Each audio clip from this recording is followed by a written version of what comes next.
Le protocole de Toronto, 666.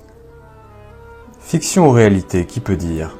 Quoi qu'il en soit, selon certaines informations obtenues en province de France, mais surtout à la révision des événements survenus depuis les 25 dernières années, il apparaît que le scénario décrit dans ce document nous permet de mieux comprendre ce qui, jusqu'à aujourd'hui, paraissait des plus incompréhensibles à plus d'un. Nous livrons en entier ce document, avec en plus une analyse des nouvelles conditions économiques actuelles qui, en elles-mêmes, semblent plus que confirmer l'authenticité de ce dernier. Fin juin 1967, à Montréal, c'est l'Expo 67. À Ottawa, ce sont les derniers préparatifs du centenaire de la Confédération. Aux États-Unis, c'est la contestation à la guerre du Vietnam et, à travers le pays, le Flower Power. Nous sommes près des événements de mai 68 en France, de l'explosion du nationalisme au Québec, du festival Woodstock aux États-Unis. Mais en même temps, cette fin juin de 1967 marque les derniers préparatifs de la mise au point du plan de la chute des nations. Chute des nations prévue par les hautes instances de la franc-maçonnerie anglo-saxonne à Toronto, Canada. Cette réunion secrète, hautement confidentielle, est organisée par les 666, c'est ainsi qu'ils se nomment eux-mêmes, c'est-à-dire ceux qui dirigent les 6 plus grandes banques mondiales, les 6 plus grands consortiums énergétiques de la planète, dont le pétrole fait partie, et les 6 plus grands consortiums de l'agroalimentaire, dont fait partie le contrôle des principales routes alimentaires du monde. Ces 666 étant les plus hauts responsables de la finance internationale, vont définir à l'intérieur de leur réunion une stratégie commune en vue de la mainmise absolue sur le commerce mondial, sur la possession de l'arme énergétique, porte ouverte sur le XXIe siècle, et sur le contrôle international de l'agroalimentaire, lequel comprend aussi pour eux les consortiums pharmaceutiques comprenant à leur tour le marché mondial des vitamines et des vaccins. Leur plan se résume à 3 orientations majeures: l'économique, le politique et le social pour les années 70 et 80. S'il réussit, le plan doit irrémédiablement déboucher sur la prise du pouvoir mondial par la mise en place du Nouvel Ordre mondial, le même dont le président américain George Bush fera tant la promotion au début des années 70. Titre du document des 666. Panem et circenses, du pain et des jeux du cirque. But du projet mondialiste, le génocide du vital au profit du rentable occulte. Moyen de financement du projet, entre autres, se servir de l'aide humanitaire, de l'aide alimentaire internationale, afin de financer les multinationales des 666. Le document. Toutes les périodes historiques ayant mené à la décadence des civilisations étaient toutes marquées sans exception par l'esprit d'errance des hommes. Aujourd'hui, nous devons faire en sorte que cet esprit se traduise par une société mondiale du loisir, sous toutes ses formes. Ce loisir doit se composer du sexe, des drogues, du sport, des voyages, l'exotisme, et des loisirs en général. Mais tout cela rendu accessible à toutes les couches de la société. L'homme doit arriver à croire qu'il est moderne, et que sa modernité est composée de sa capacité et de sa possibilité de pouvoir jouir largement. Et tout cela, maintenant, et de tout ce qui l'entoure. Pour parvenir à cet objectif, il est impératif de pouvoir infiltrer les médias. Radio, télévision, journaux. Les milieux de la mode et de la culture. Les milieux de la nouvelle musique, par lesquels nous influencerons à coup sûr toutes les couches des sociétés occidentales. Ainsi, en tenant sous la coupe des sens la jeunesse, c'est-à-dire les adultes de demain, nous aurons par conséquent la voie libre pour infiltrer et transformer en profondeur, sans en être inquiétés, le politique, le système légal et l'éducation, ce qui nous permettra de modifier en profondeur le cours, l'orientation future des sociétés visées par notre plan. Les populations, nous le savons, n'ont pas de mémoire historique.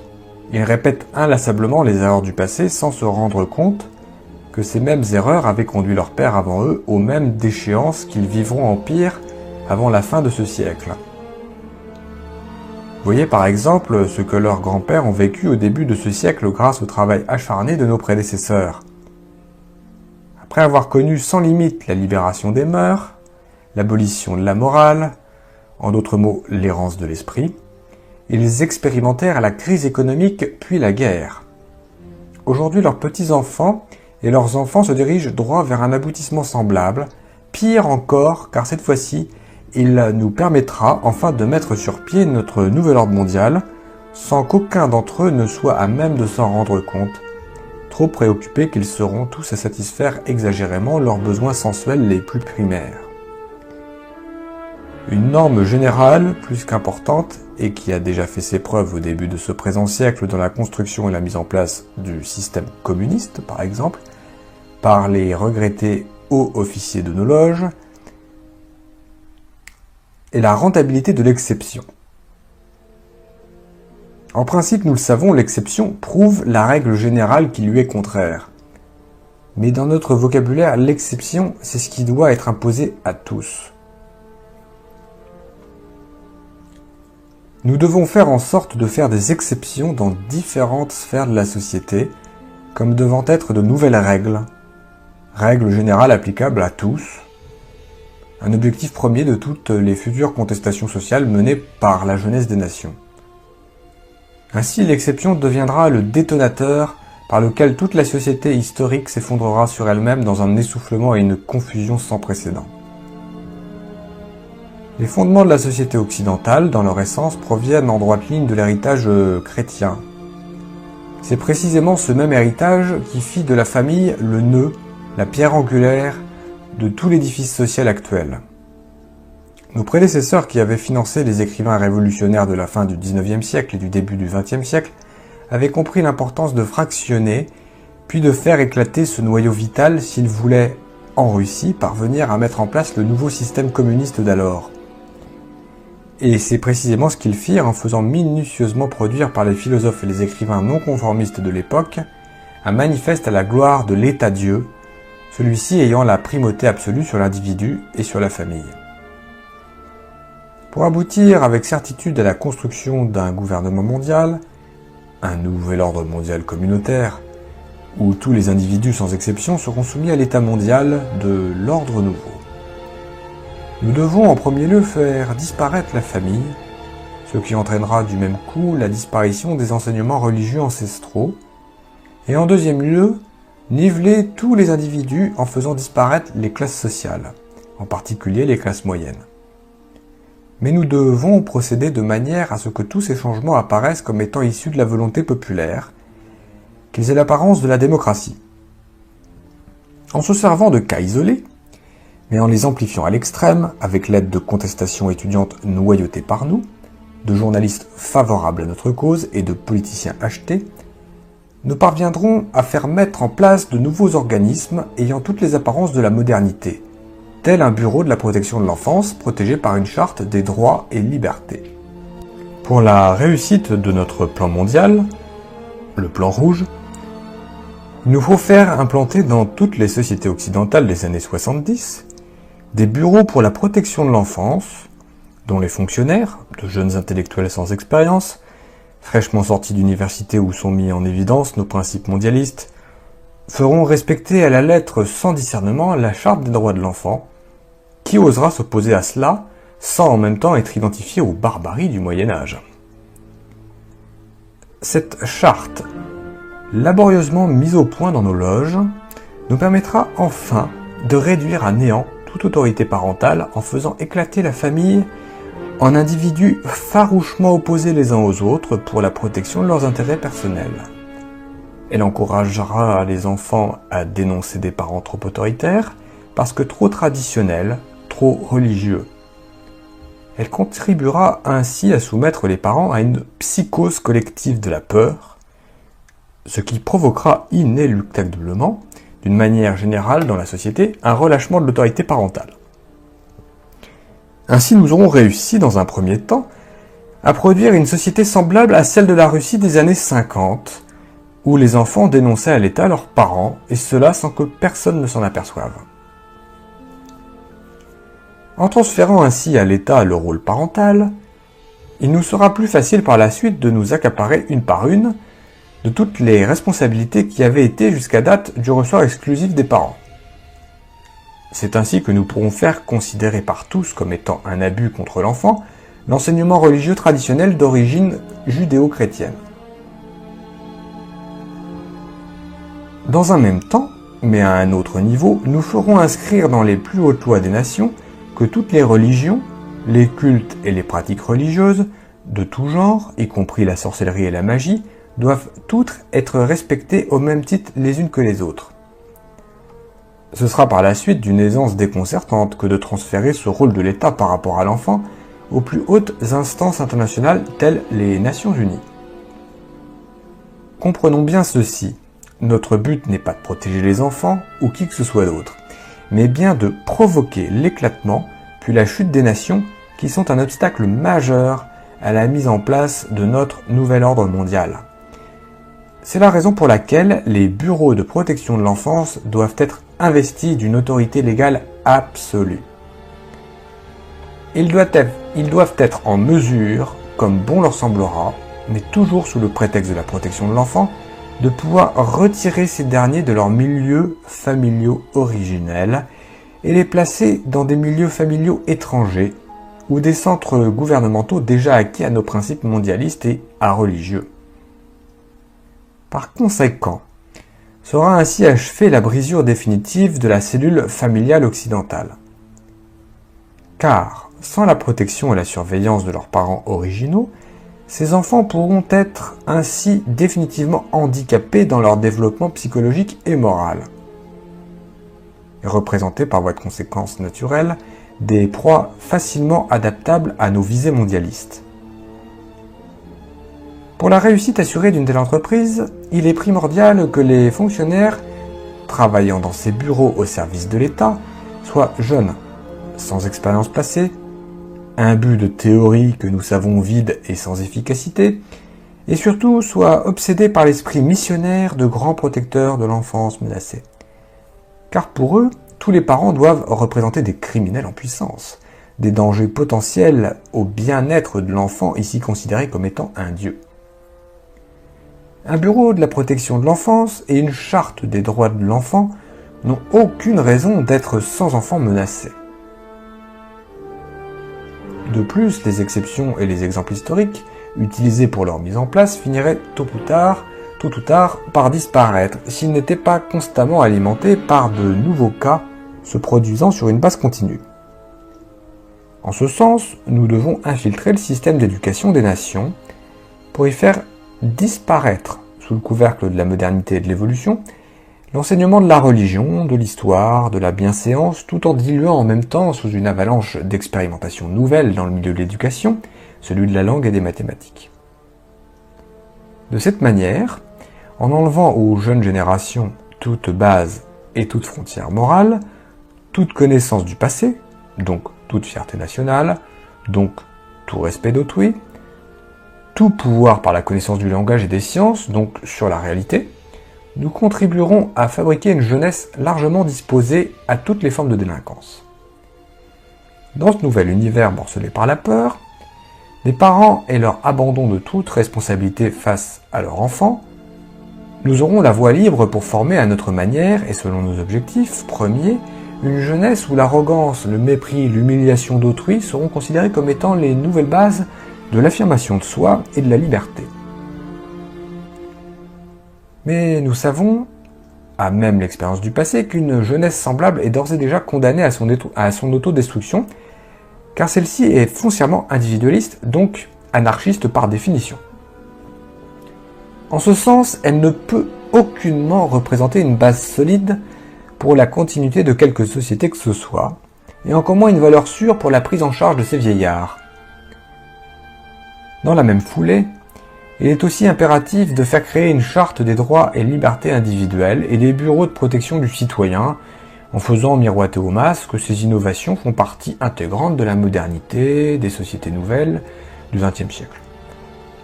De la même manière, et en même temps, mais à un autre niveau, faire voter de nouvelles lois pour le respect et la liberté individuelle, comme dans le cas de la famille, mais sur le plan de la société.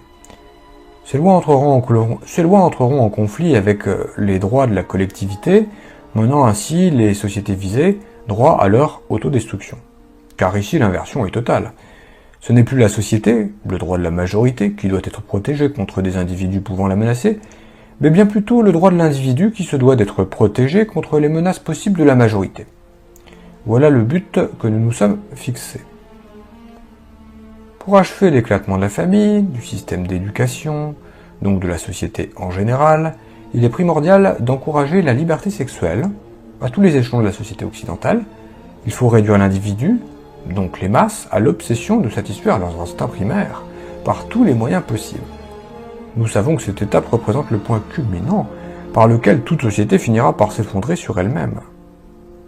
N'en a-t-il pas été ainsi de l'Empire romain à son apogée et de toute civilisation semblable à travers l'histoire ?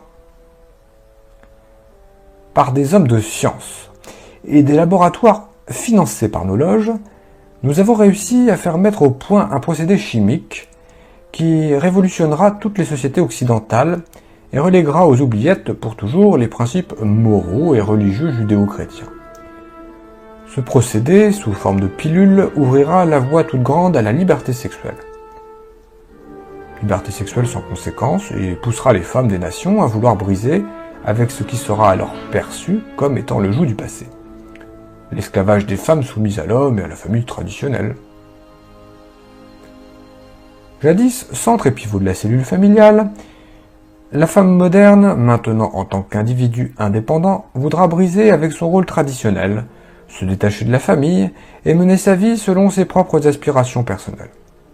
Rien de plus naturel, nous le savons, mais là où nous interviendrons fortement, ce sera d'infiltrer tous les nouveaux mouvements de contestation féminins, en poussant leur logique jusqu'à ses extrêmes limites de conséquences.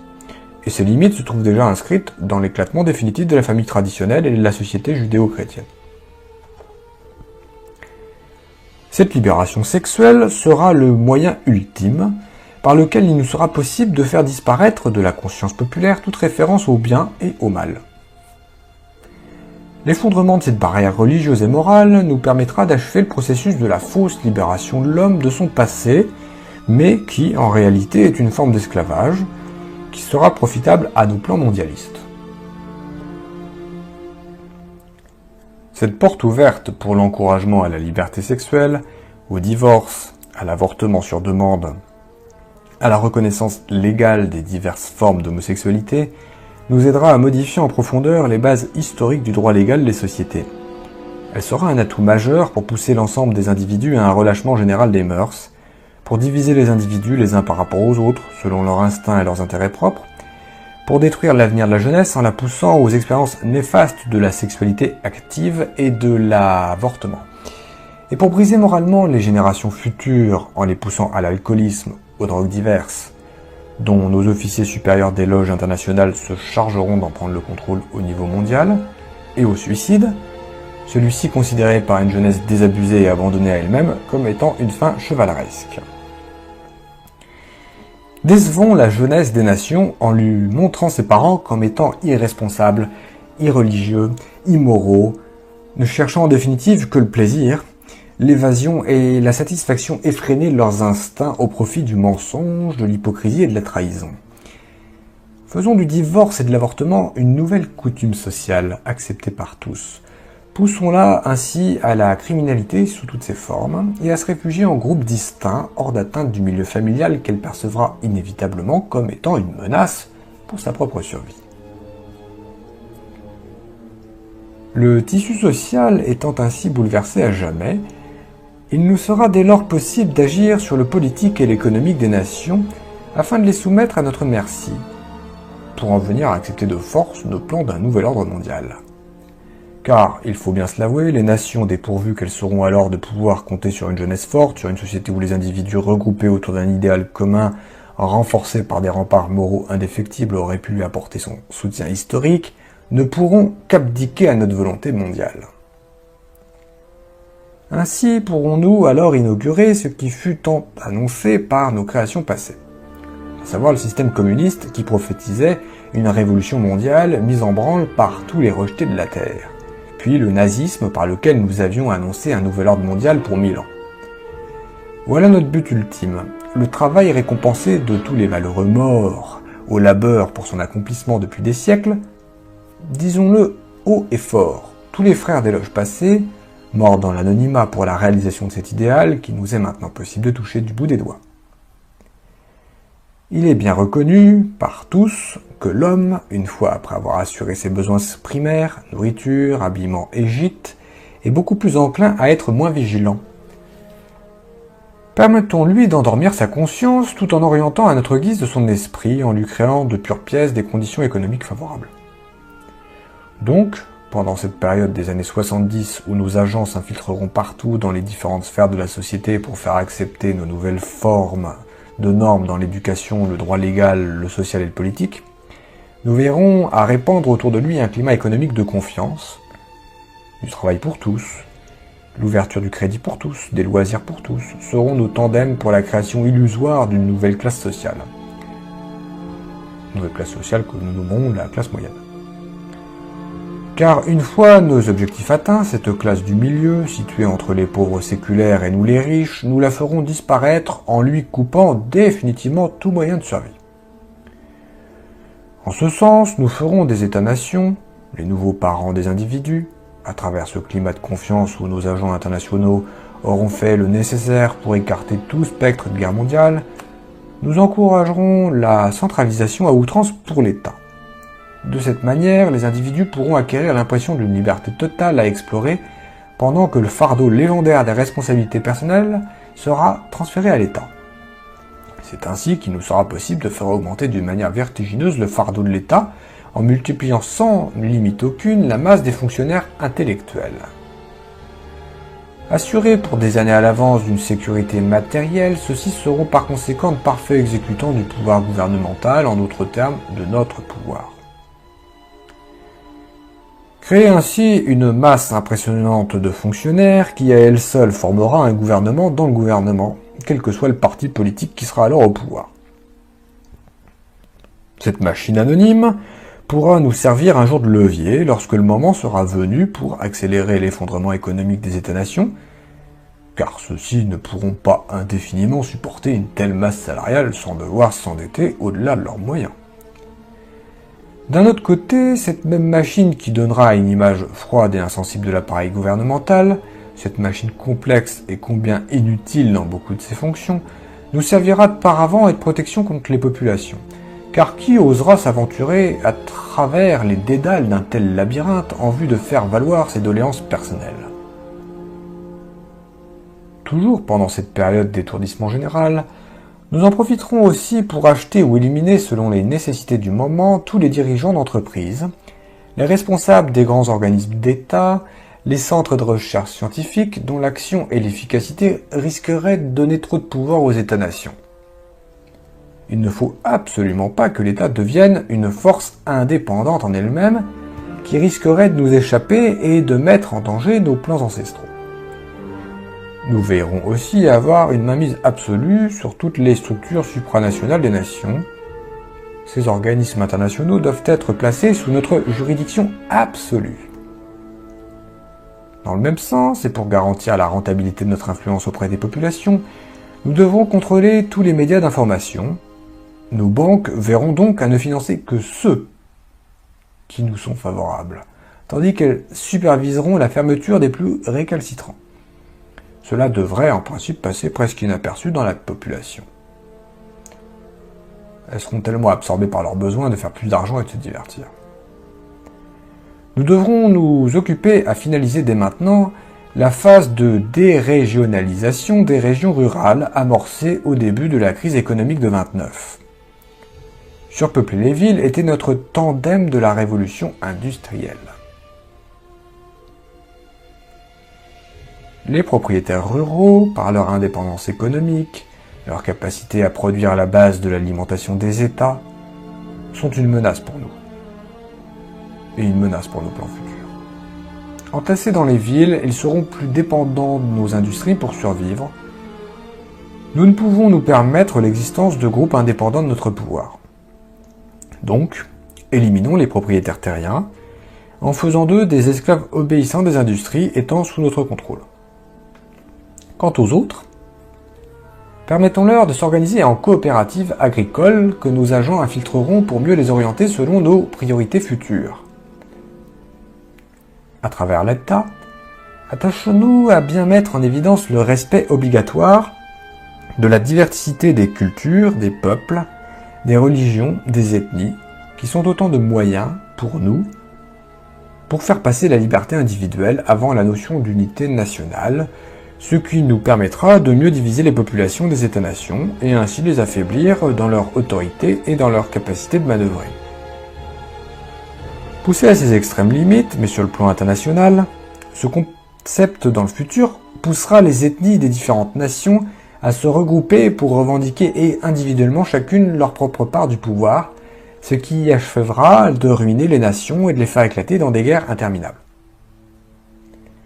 Lorsque les États-nations seront ainsi affaiblis par autant de luttes intestines, toutes fondées sur la reconnaissance des droits des minorités à leur indépendance, que les nationalistes divisés en différentes factions culturelles et religieuses s'opposeront aveuglément dans des luttes sans issue, que la jeunesse aura totalement perdu contact avec ses racines, alors nous pourrons nous servir des Nations Unies pour commencer à imposer notre nouvel ordre mondial.